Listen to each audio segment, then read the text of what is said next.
بسم اللہ الرحمن الرحیم۔ محترم ناظرین السلام علیکم۔ آج کی ویڈیو میں ہم حضرت موسیٰ علیہ السلام کا ذکر کریں گے۔ کتب تاریخ اٹھا کر دیکھیں تو ہمیں بے شمار بادشاہوں کے ذکر پڑھنے کو ملیں گے۔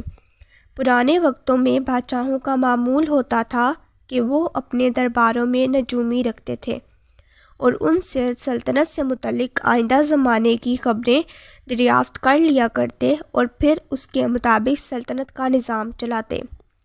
تاریخ اسلامی میں فرعون نامی ایک بادشاہ گزرا ہے۔ فرعون بہت ظالم اور جابر تھا۔ لوگوں سے اپنی پرستش کرواتا اور کہتا مجھے سجدہ کرو، میں تمہارا خدا ہوں۔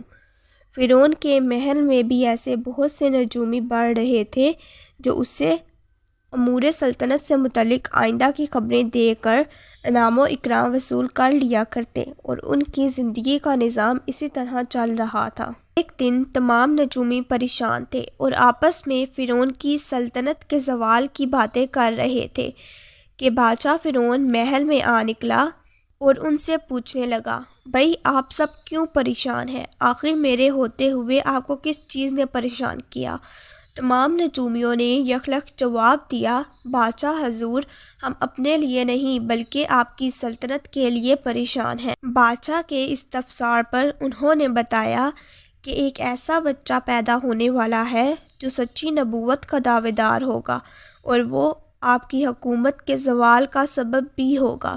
جب فرعون نے نجومیوں کی بات سنی تو محو حیرت ہو گیا اور سوچنے لگا کوئی حل نکالیں۔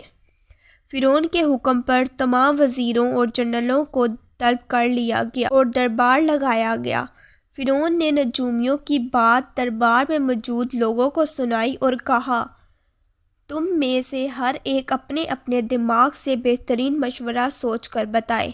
چنانچہ بڑی غور و فکر اور بحث و مباحثے کے بعد یہ بات طے ہوئی کہ آج سے جس گھر میں بھی اولاد پیدا ہوئی، بچی ہوئی تو اسے چھوڑ دیا جائے گا اور بچہ ہوا تو اسے قتل کر دیا جائے گا۔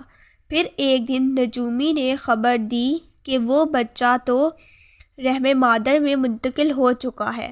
چنانچہ بادشاہ کے حکم کے مطابق عورتوں کے حمل بھی گرائے جانے لگے۔ کرتے کرتے 70,000 بچے قتل اور 90,000 حمل گرا دیے گئے۔ قدرت خداوندی کی جانب سے قوم پر عذاب آ گیا۔ عورتوں کی تعداد بڑھنے لگی اور قوم کے مرد بوڑھے ہو کر جلدی مرنے لگے۔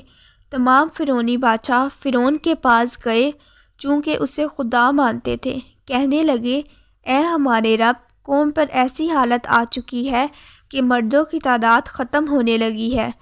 اس طرح اگر مرد نہ ہوئے تو آپ کا لشکر و سلطنت سب ختم ہو جائے گا، پھر آپ کس چیز پر حکومت کریں گے؟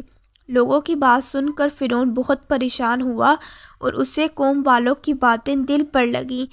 اس نے اعلان کیا ایک دن بچے قتل کیے جائیں گے اور ایک دن چھوڑ دیے جائیں گے۔